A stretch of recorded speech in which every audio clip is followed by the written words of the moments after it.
What I have in my hand is a protein called Piezo1. Piezo1 is a protein that acts as a mechanically activated ion channel. It is a receptor as it detects mechanical stimuli and transduces them into signals. It also allows the flow of certain ions across the cell membrane in response to those mechanical forces. Piezo1 is found in humans, specifically erythrocytes. It is located in the plasma membrane of red blood cells and accumulates at the apical lemnipodia in response to stress. It is also found in non-sensory tissues. The structure of this protein is composed of 3 identical protein subunits. The subunits will come together in the center to form a membrane-spanning ion channel. There are 3 curved blades extending away from the channel, and there are 24 to 40 transmembrane domains across this protein. All proteins have a specific structure, and with those structures come with specific functions. Let's say that this Piezo1 that I have here undergoes a mutation. The arginine 2456 is replaced by a histidine, which would cause some problems for this protein. This specific mutation can cause DSH1 or xerocytosis. Both are inherited blood disorders. In this mutation, it alters the expression of few genes or proteins involved with iron metabolism. Mutant cells show increased intercellular calcium compared to, let's say, a wild type. This is associated with increased phosphorylation of ERK1/2, inhibition of the BMP-SMAD pathway, and suppression of the HAMP transcription. All in all, this means that the red blood cell will become dehydrated due to the excessive calcium influx and potassium exflux, which leads to changes in response to the osmotic stress and alters the protein trafficking. The original amino acid in this wild type is arginine. Arginine is hydrophobic and mostly always positive or positively charged in cellular conditions. Because it is positively charged, arginine can always form salt bridges with negatively charged amino acids like aspartate or glutamate. With the mutation in place, histidine is a bit smaller and is conditionally charged, unlike arginine. Due to its smaller size and conditionally charged aspect of the histidine residue, it weakens stabilizing interactions like hydrogen bonding. Histidine is hydrophobic and partially positively charged or neutral based on the local environment.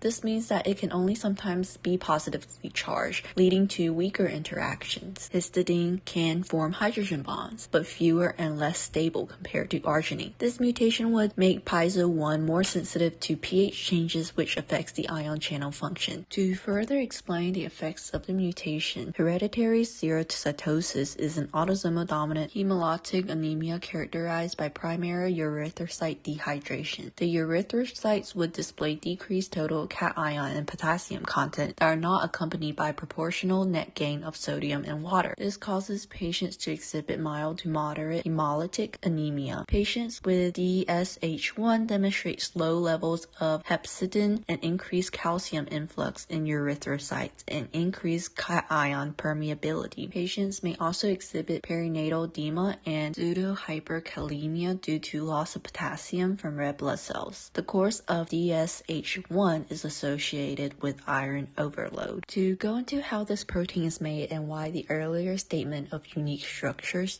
equate to unique functions is true, we can first look at the individual amino acids. I have a few beads here that can represent individual amino acids. When amino acids are chained together like a necklace, they form your primary structure. This primary structure will determine how the secondary will be like based on its amino acid. So if there is a mutation and the mutation is big enough, it could alter the further structuring of this protein. When this chain of amino acids come together side by side, you get this thin sheet. Each color of the yarn can be a primary structure that we saw earlier with the beaded chains. The secondary consists of alpha helices and pleated sheets, which you can see when I twist and fold the secondary structure. Now let's zoom out and use these thin strips as secondary structures. When all these secondary structures come together, it forms your tertiary structure, which is pretty three-dimensional. This is the structure where your protein folds into shape. Some bigger proteins may consist of many other smaller proteins like Piezo1. So with many tertiary structures, you get a quaternary structure. With this structure, there are some limitations such as not representing the actual membrane and how this channel moves and where exactly the mutation occurred. The mutation is only one amino acid, which is difficult to represent with a large protein. All in all, I hope you enjoyed the video and the structures.